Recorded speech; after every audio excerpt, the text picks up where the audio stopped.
দরজায় কড়া নাড়ছে ক্রীড়া বিশ্বের সবচাইতে বড় মহোৎসব ফিফা বিশ্বকাপ। উত্তরের দেশগুলোতে ফুটবল উৎসবের ডামাডোলের সাথে সাথে এখন দেখা দিচ্ছে বিপদ সংকেত। ভূ রাজনৈতিক অস্থিতিশীলতাকে কেন্দ্র করে গোয়েন্দা সংস্থা FBI এর এক চাঞ্চল্যকর পূর্বাভাসেও এই প্রসঙ্গ উঠে এসেছে। আমেরিকার মাটিতে আয়োজিত বিশ্বকাপে বড় ধরনের কোনো অঘটনের বাস্তব সম্ভাবনা এখন আর কেবল আশঙ্কা নয়, বড় এক রূঢ় বাস্তবতা। আগামী 11 জুন থেকে 19 জুলাই পর্যন্ত উত্তর আমেরিকার 3 দেশ যুক্তরাষ্ট্র, কানাডা ও মেক্সিকোতে বসবে ফুটবলের এই আসর। তবে টুর্নামেন্টের সিংহভাগ গুরুভার থাকছে যুক্তরাষ্ট্রের কাঁধে। 104টি ম্যাচের মধ্যে 78টি আয়োজিত হবে মার্কিন শহরগুলোতে। আর এখানেই দেখা দিয়েছে আসল বিপত্তি। মার্কিন গোয়েন্দাদের মতে ইরানের সঙ্গে বিদ্যমান কূটনৈতিক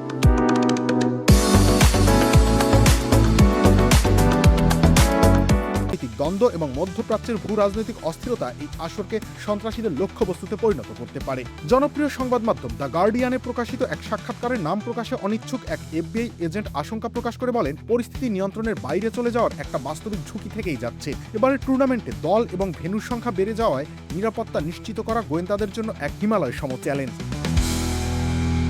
সাবেক সন্ত্রাসবাদ বিরোধী বিশেষজ্ঞ জাভেদ আলীর মতে শুধুমাত্র স্টেডিয়াম নয়, দর্শকদের যাতায়াতের প্রতিটা সংযোগ স্থলের নিরাপত্তা বজায় রাখার মতো পর্যাপ্ত সম্পদ এই মুহূর্তে কর্তৃপক্ষের নেই। সবথেকে বড় দুশ্চিন্তার কারণ হয়ে দাঁড়িয়েছে জনবহুল এলাকায় একাকী হামলাকারীদের তৎপরতা।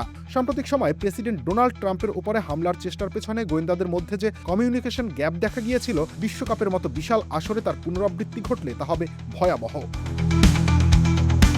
মাঠের লড়াই শুরু হওয়ার আগেই নিরাপত্তার এই ভঙ্গুর ছবি ফুটবল প্রেমীদের কপালে দুশ্চিন্তার ভাঁজ ফেলেছে। বিশ্ববাসী চায় একটা নিশ্ছিদ্র উৎসব, কিন্তু বাস্তবতার কঠিন দেয়াল যেন বারবার সেই প্রত্যাশাকে চ্যালেঞ্জ ছুড়ে দিচ্ছে। রবিউল ইসলাম রানী, খেলা 71।